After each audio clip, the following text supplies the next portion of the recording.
Discipline, the most powerful weapon in your arsenal, the bridge between who you are and who you could become. Everyone wants it. Few master it. Because discipline isn't born from comfort. It's forged in resistance. When people talk about success, they mention motivation, inspiration, talent. But when the noise fades and the lights go out, the truth is simple. Only one thing decides your future: your ability to force yourself to do what must be done, even when you don't want to. Welcome to How to Force Yourself to Be Disciplined. This audiobook is not about hype. It's not about waiting for motivation or inspiration to strike. It's about the science and the soul of self-control. It's about turning discipline from a painful task into your natural identity. In the next few chapters, you'll learn how to build discipline that doesn't depend on feelings, moods, or external motivation. You'll learn how to act when you don't feel like it, and keep acting long after everyone else gives up. Because discipline is not about what you want to do. It's about what you will do, consistently. Chapter 1, The Lie of Motivation.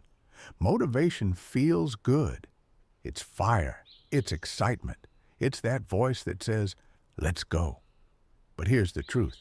Motivation is unreliable. It fades. It betrays you when you need it most. You can't build your life around a feeling that changes with the weather. The disciplined don't depend on motivation. They depend on structure. They don't wait to feel ready. They act ready. Every champion you've ever admired, the athlete, the artist, the entrepreneur, all had days when they didn't want to move. Days when comfort whispered louder than purpose, but they moved anyway. Why? Because they understood something the average person never learns. Discipline isn't a mood. It's a decision. Every time you force yourself to do what you said you'd do, you rewrite the story your mind believes about you. You prove silently that you are stronger than your excuses. Motivation says, I'll do it when I feel like it. Discipline says, I'll do it until it feels natural. That's the difference between those who start and those who finish. Chapter 2, Pain, the Price of Power. Most people run from discomfort. But if you want discipline, you have to walk straight into it. Pain is not punishment. It's proof. Proof that you're growing. Every time you face resistance, your brain screams for comfort. It says, stop, this is hard. Take a break. But those moments, the ones where your body wants to quit, are where transformation begins. You can't grow without friction. You can't level up without effort. You can't change your life without choosing pain over pleasure, at least for a while. Because here's the truth. Discipline is learned through discomfort repetition. The more you force yourself to face what you avoid, the more natural it becomes to confront challenges head-on. What once felt impossible becomes automatic. You stop fearing pain and start using it. You stop seeking comfort and start chasing progress. Ask yourself, when was the last time you did something entirely because it was hard? When was the last time you pushed through when no one was watching? That's the arena where character is built, not in the spotlight, but in solitude. The gym when it's empty, the desk when everyone else is scrolling, the silence of early mornings when the world is still asleep. That's where the 1% of disciplined individuals are made. So don't ask, how do I make this easier? Ask, how can I become stronger? The pain won't destroy you. It will define you. Remember, discipline begins where comfort ends. Chapter 3, The Enemy in the Mirror. It's not the world holding you back. It's not the lack of time, money, or opportunity. It's you. The hardest person you'll ever have to master is the one in the mirror, your mind. The same mind that dreams big is also the one that sabotages your progress. It tells you to rest when you should work, to scroll when you should study, to delay when you should decide, and the longer you listen, the weaker you become. You can't negotiate with your weaker self. You have to dominate it. That's what forcing yourself really means. Taking control of your emotions before they take control of you. You have to parent your inner child, the part that wants comfort, distraction, and validation. Every time you obey your excuses, you teach your brain that quitting is acceptable. But every time you push through, you teach it that action is the only option. You must become your own commander. When the lazy voice says, "Just do it later," you respond with, "We do it now." This inner war never fully disappears, but the disciplined win it more often because they've trained for it. Remember, the battlefield of discipline is inside your own mind. Chapter 4. Discipline as Identity. Discipline is not something you do. It's something you become. Most people treat discipline like a project, something to work on for a few weeks until they burn out. But true discipline is identity level. You don't do discipline, you are disciplined. When that shift happens, consistency becomes natural. You don't ask yourself whether to follow through. You just do it. You don't negotiate. You execute. Think of a soldier. They don't wake up and feel like following orders. They act because that's who they are trained to be. You can build the same identity through repetition. The more you force yourself to act, the more your brain rewires itself. Neural pathways strengthen, habits solidify, and soon what once took effort becomes effortless. Identity is the ultimate discipline hack, because once you believe you are the kind of person who follows through, every decision aligns with that belief. Remember, discipline isn't what you do occasionally. It's who you decide to become permanently. We'll dive into the 5 core methods that will teach you how to force yourself into consistency, even when your willpower is gone. You'll learn how to create systems, not rely on feelings, how to break goals into action, and how to make progress when motivation disappears. This is where discipline stops being theory and becomes power. Chapter 5. Systems over feelings. You've heard the phrase, discipline over motivation. But here's the next evolution, systems over feelings. Because no matter how mentally strong you are, feelings will always fluctuate. You can't rely on emotional highs to produce consistent results. But a system, a structure designed around your goals, removes emotion from the equation. The 1% of disciplined people don't rely on willpower. They rely on systems that make the right choice automatic. They don't wake up and decide whether to work out. It's scheduled. They don't wonder how much to save. It's automated. They don't debate whether to create, to study, to train. It's built into their environment. You can't control how you feel, but you can control your framework. The disciplined don't ask their emotions for permission. They follow the system, no matter what. This is how you force yourself to win. You remove choice where choice creates chaos. You design your life so that success becomes the default, not the exception. If you want to eat healthy, don't rely on willpower at 9 p.m. Remove junk food at 9 a.m. If you want to focus, don't rely on resistance. Remove distractions before they tempt you. If you want to create daily, don't wait for inspiration. Set a time, set a rule, and show up no matter how you feel. That's what systems do. They eliminate friction.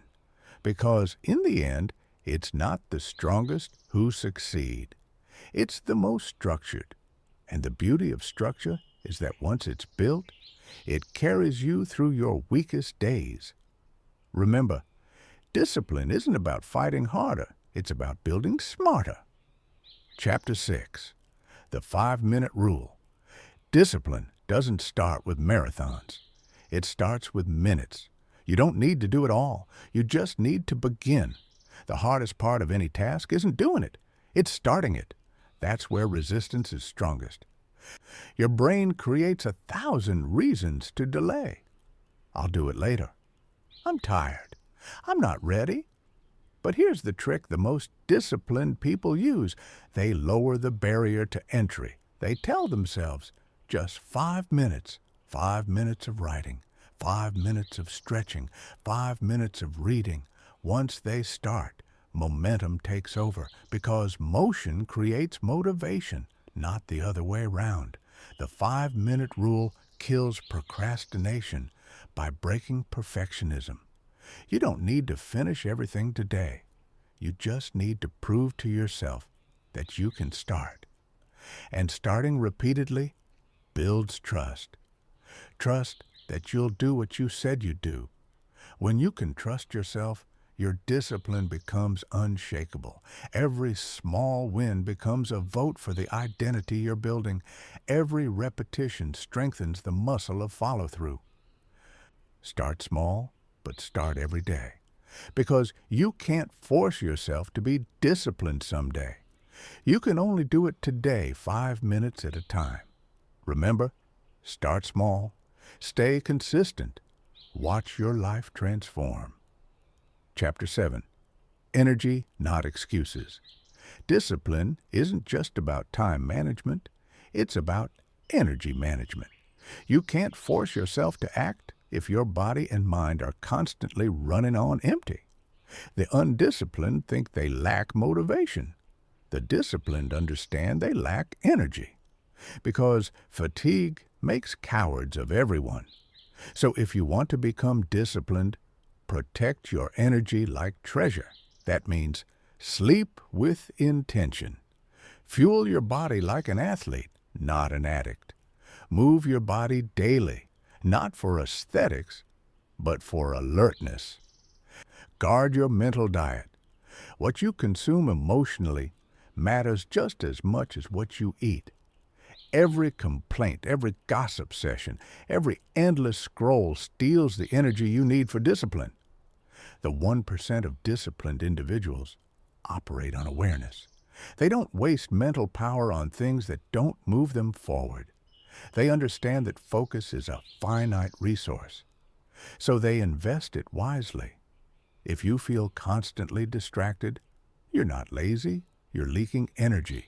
Plug the leaks. Simplify your environment. Prioritize recovery like it's part of the job, because it is. Discipline thrives in clarity, not chaos. Remember, discipline fails when energy fades. Protect your power first. Chapter 8. The Habit Loop. Habits make or break discipline, and every habit follows the same formula. Cue, craving, response, reward. Understand that loop, and you can rewire your entire life. Every time you reach for your phone, there's a cue. Boredom, stress, noise. Every time you skip a workout, there's a craving. Comfort. Every time you procrastinate, there's a reward. Temporary relief. The problem isn't the behavior, it's the loop that fuels it. So instead of fighting habits, redesign them. Replace scroll when bored with stretch when bored. Replace snack when stressed with breathe when stressed. Replace delay tasks with count down from 5 and move.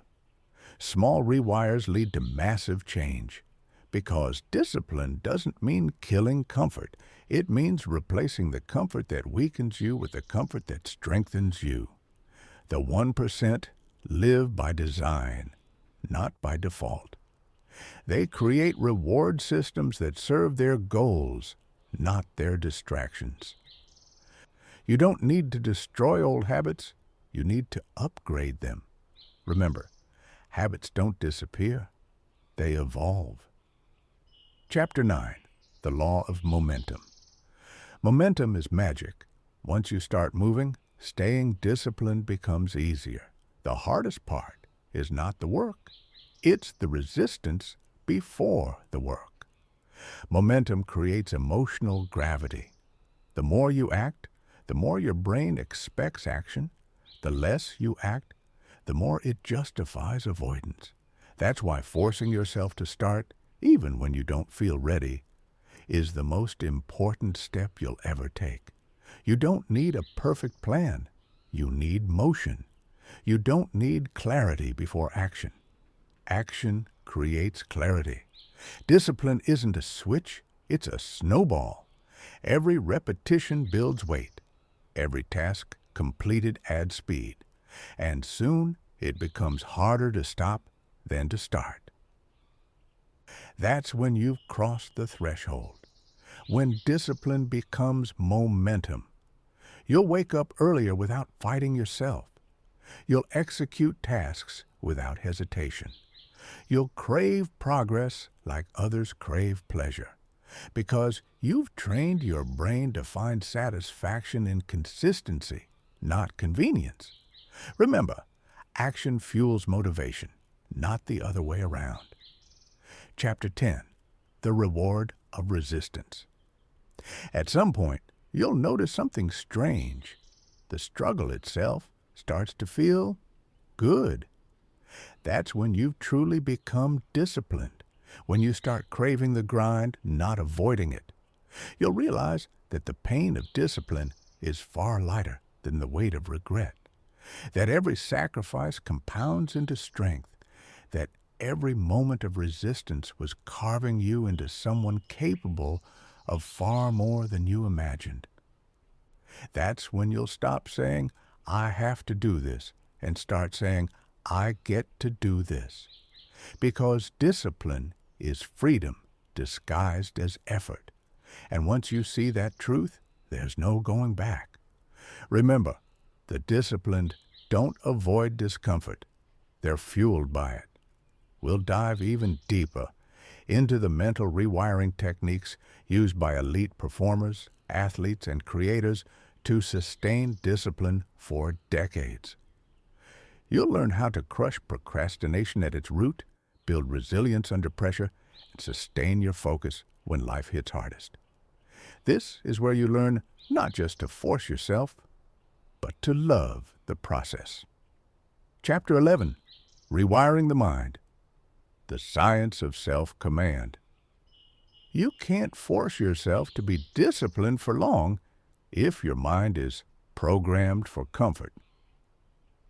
So the next evolution of discipline isn't just about control, it's about conditioning. Your brain is a powerful machine, but it follows patterns. If you feed it weakness, it gives you excuses. If you feed it structure, it gives you strength. Every action, every thought, every repetition wires your brain toward ease or excellence. The question is, which one are you training? The disciplined know that self-control isn't natural. It's trained. They use repetition, visualization, and exposure to hard things as mental workouts. When you push yourself to act while your mind screams no, you're not just being productive, you're rewiring your neural pathways. Every forced action weakens the resistance circuit in your brain. Every repetition makes the next one easier. You're literally building a new identity at a neurological level. This is why the hardest part of change is the beginning. You're fighting biology, old circuits, old stories, old patterns. But if you keep forcing action long enough, something incredible happens. The pain fades, the hesitation vanishes, and what once felt like struggle becomes your new standard. Remember, Discipline becomes natural once you've trained your brain to love the grind. Chapter 12. The Myth of Balance. Everyone wants balance. But here's a hard truth. Balance doesn't build greatness. The most disciplined people in history weren't balanced. They were focused. They went all in on what mattered most. Because when you're building something extraordinary, balance will look like obsession to the uncommitted. You can't grow if you're constantly trying to please every area of your life equally. Sometimes, discipline requires imbalance, temporary sacrifice for permanent gain. The problem with most people is they confuse rest with escape. They call distraction self-care. They justify laziness as taking it easy. But the 1% know that real rest comes after the work, not instead of it. You don't have to abandon your peace to chase your purpose, but you do have to earn it.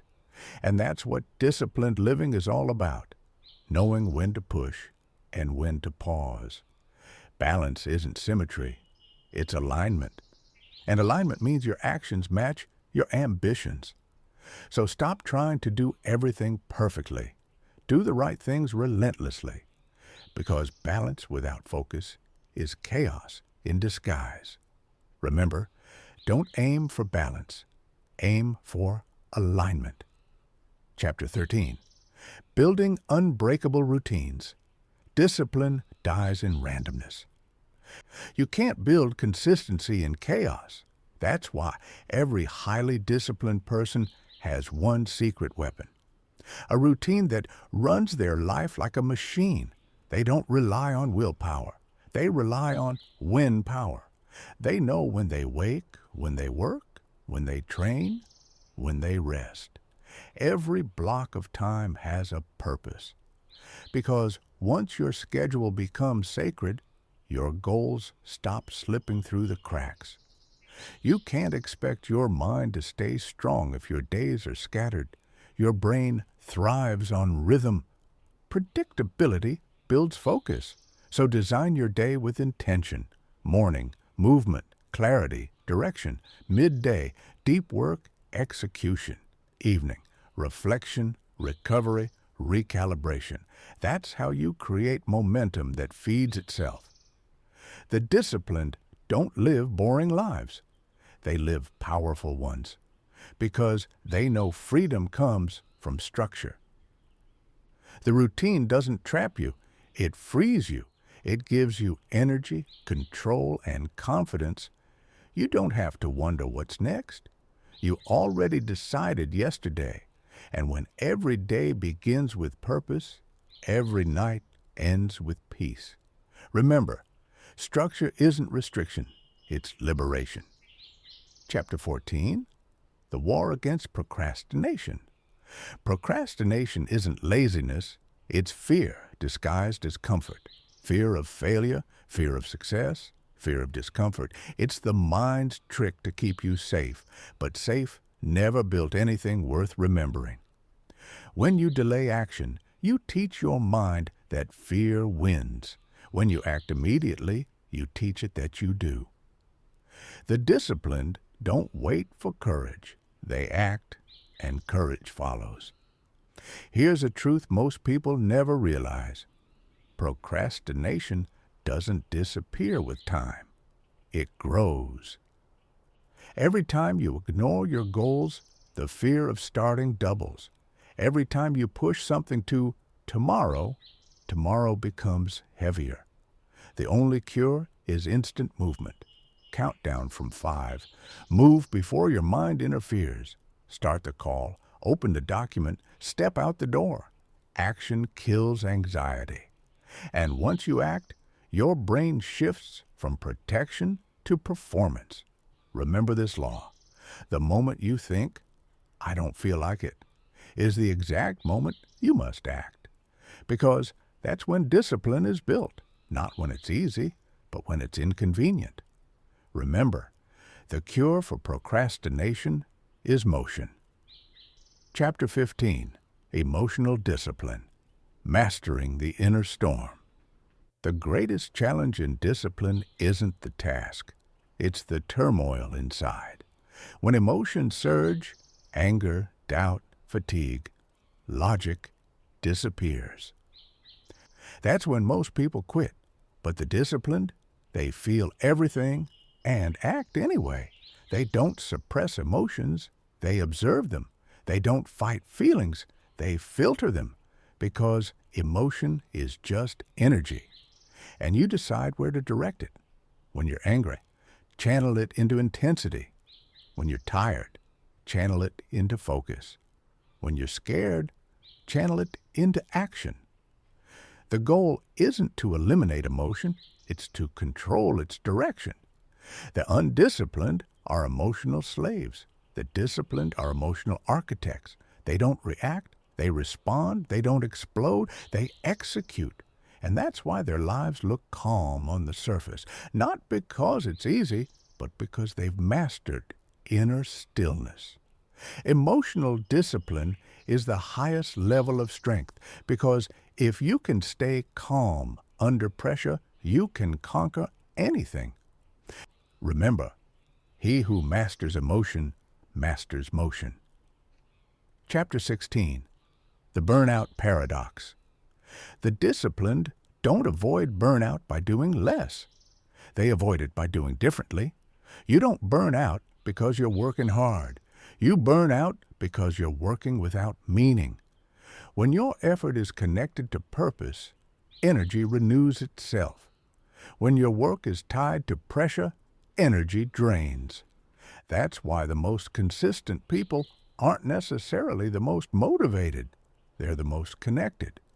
They know their why, and that why becomes their source of endurance. So before you think you're tired, ask yourself, am I physically drained or just disconnected from purpose? Because purpose fuels persistence. When you remember why you started, even exhaustion becomes fuel. The body can handle more than you think. It's the mind that gives up first. The disciplined don't just push harder. They reconnect deeper. That's how they keep going when everyone else burns out. Remember, you don't need rest from purpose. You need purpose that gives you rest. The next part will take this even deeper into the psychology of resilience.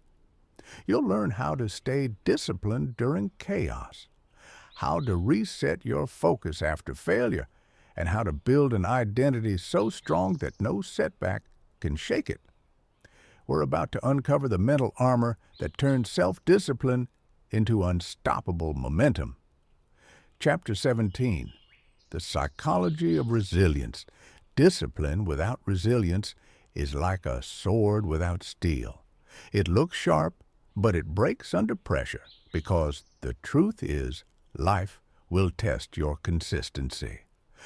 It will interrupt your plans, challenge your will, and throw chaos straight into your path. And in those moments, your discipline will either crumble or crystallize. Resilience isn't about being unbreakable. It's about becoming unshakable. It's the ability to bend without snapping, to adapt without surrendering. The disciplined don't avoid setbacks. They absorb them. When plans fail, they don't complain. They recalibrate. When life hits hard, they don't fall apart. They tighten their grip because they know discipline without flexibility becomes frustration.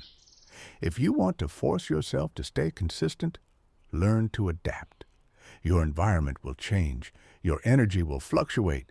Your circumstances will evolve, but your standards must remain. Resilience is the ability to stay loyal to your principles even when your plans collapse. Every storm teaches the disciplined something the comfortable never learn. That control doesn't mean rigidity. It means response. You can't always control the situation, but you can always control your standards. And when standards become your anchor, chaos can't move you. Remember, resilience is not about bouncing back. It's about rising differently. Chapter 18, The Reset Principle. Even the most disciplined fall. They miss days, break routines, lose momentum. But the difference between them and the undisciplined is this: they reset faster. Most people miss one day and quit for a week. The disciplined miss a day and return the next morning like nothing happened. They don't let failure turn into identity. They don't let mistakes multiply. They see setbacks as signals, not as shame. Because the true power of discipline isn't perfection. It's recovery speed. The faster you restart, the less damage you do. The less emotion you attach, the more progress you maintain. You don't need to be flawless. You need to be relentless. So stop punishing yourself for slipping. Get back up, recommit, restart. Discipline isn't the absence of failure. It's the refusal to stay down. Every reset strengthens your resilience. Every comeback builds confidence. And eventually, failure stops feeling final. It becomes fuel. Remember, the most disciplined aren't perfect. They're persistent. Chapter 19. The Power of Non-Negotiables. Discipline collapses when life is built on preference. You cannot live a successful life on optional effort. The 1% of disciplined people live by a different code: non-negotiables. A non-negotiable is a promise you make to yourself that is stronger than mood, circumstance, or comfort.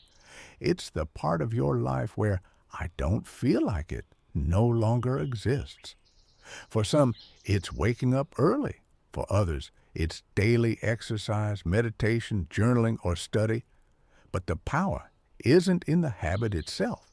It's in the principle that says, "I keep my word, especially to myself."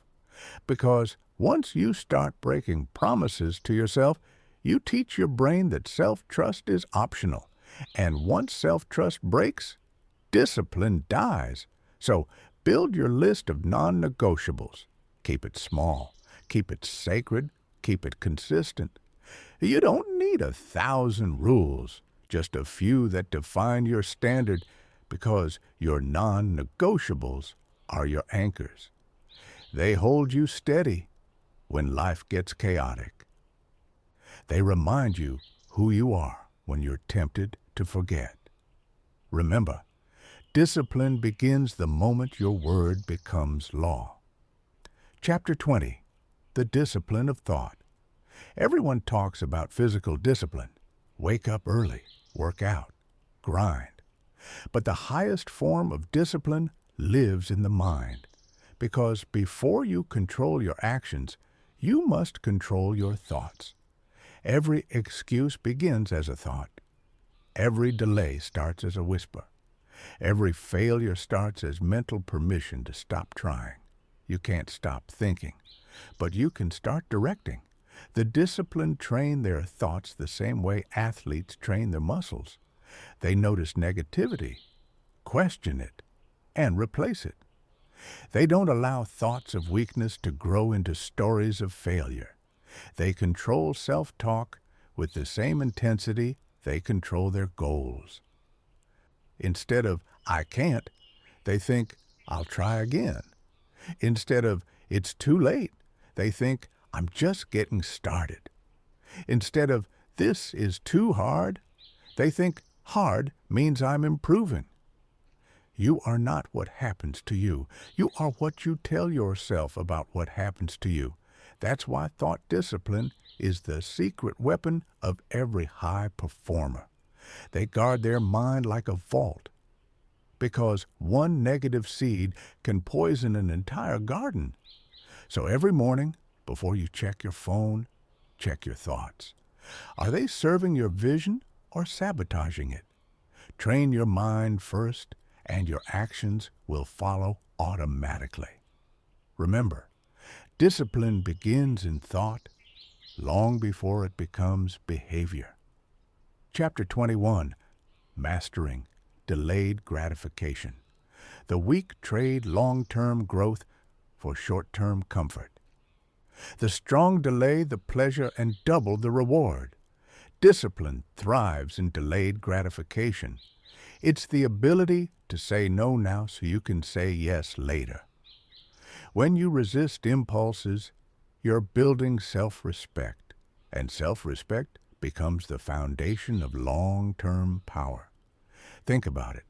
Every impulsive choice, food, scrolling, spending, distraction, offers instant dopamine but long-term damage. Every disciplined choice, study, savings, training, focus, offers short-term discomfort but long-term dominance. The 1% don't chase pleasure. They create it through patience. Every decision is a trade, peace now or purpose later. And the disciplined always choose purpose, because what feels good now often costs more later, and what feels hard now often pays dividends for life. So next time temptation knocks, pause. Ask yourself, will this feel good in the moment, or will this feel right in the future? If the answer is temporary, walk away. If the answer is eternal, lean in. That's how discipline builds wealth, wisdom, and legacy. Remember, discipline is trading moments of pleasure for lifetimes of pride. Chapter 22, The Discipline of Simplicity. The disciplined don't do everything. They do the essential things. Most people drown in distractions because they confuse busyness with progress. They fill their days, but empty their purpose. But discipline requires subtraction, not addition. It's about simplifying your life until only what matters remains. When you remove clutter, your focus sharpens. When you reduce noise, your direction becomes clear. When you stop chasing everything, you finally have time to master something. Minimalism is mental clarity. That's why the most powerful people in the world often live the simplest routines, not because they lack ambition, but because they've removed everything that doesn't serve it. If you want to force yourself into focus, cut distractions ruthlessly. Say no often. Reduce options. Declutter your mind and your environment. Because simplicity doesn't limit you. It liberates you. Remember, simplicity isn't laziness, it's precision. You've learned the laws of discipline: structure, emotion, thought, recovery, resilience. But in the final part, we're going deeper into the spiritual level of discipline. How to make consistency feel natural, how to build unstoppable momentum, and how to turn forced discipline into effortless identity. The next chapter is your transformation.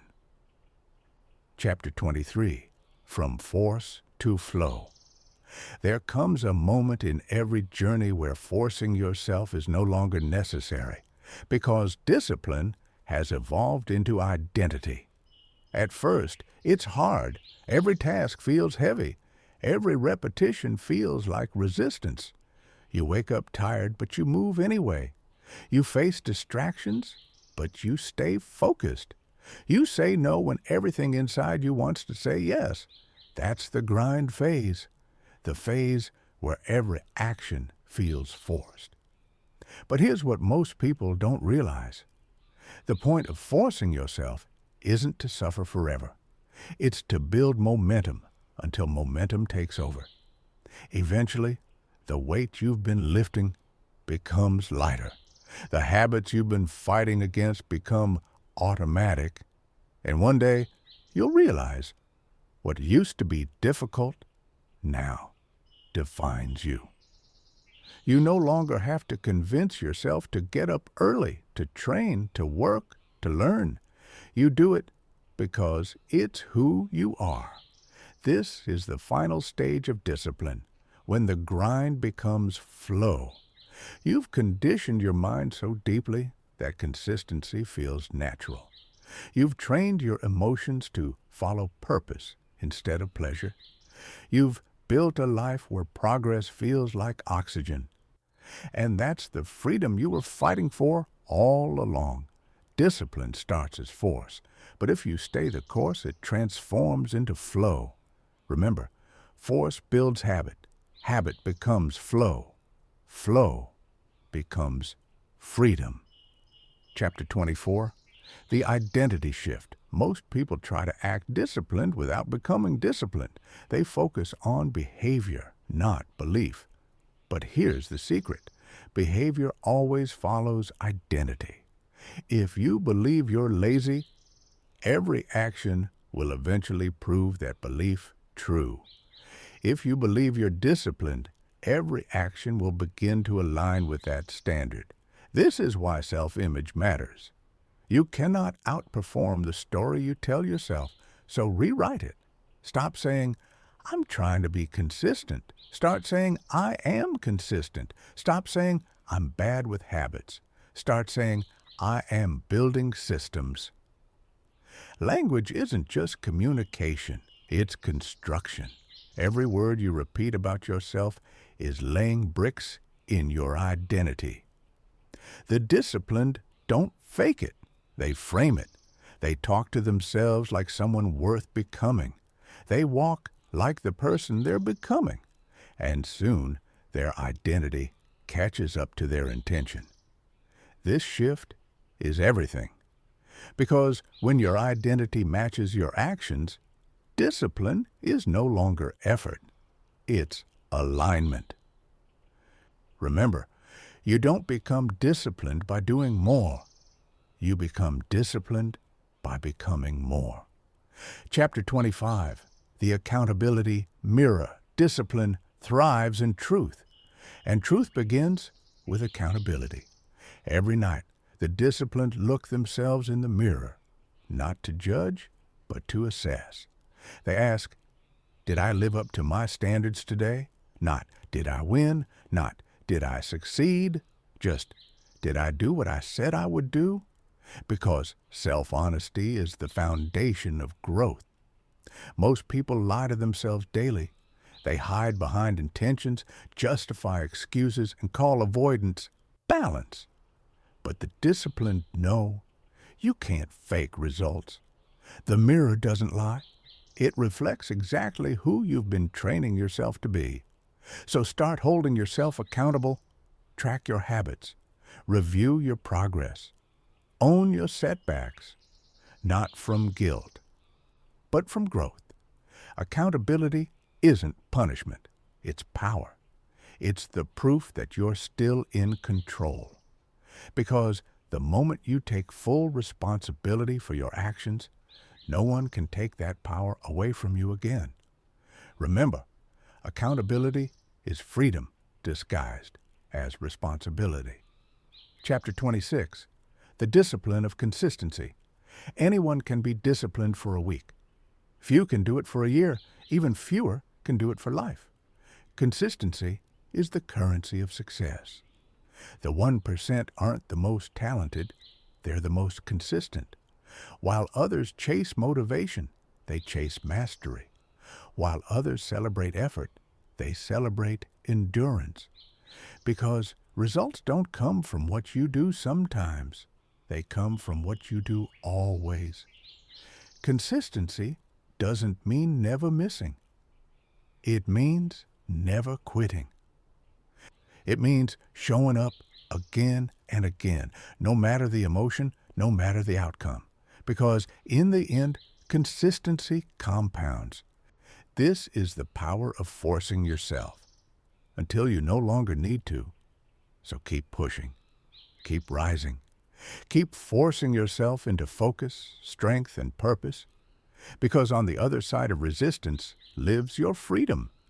And one day, you'll thank the version of yourself that refused to quit, the one who forced action, built consistency, and created the life you now live.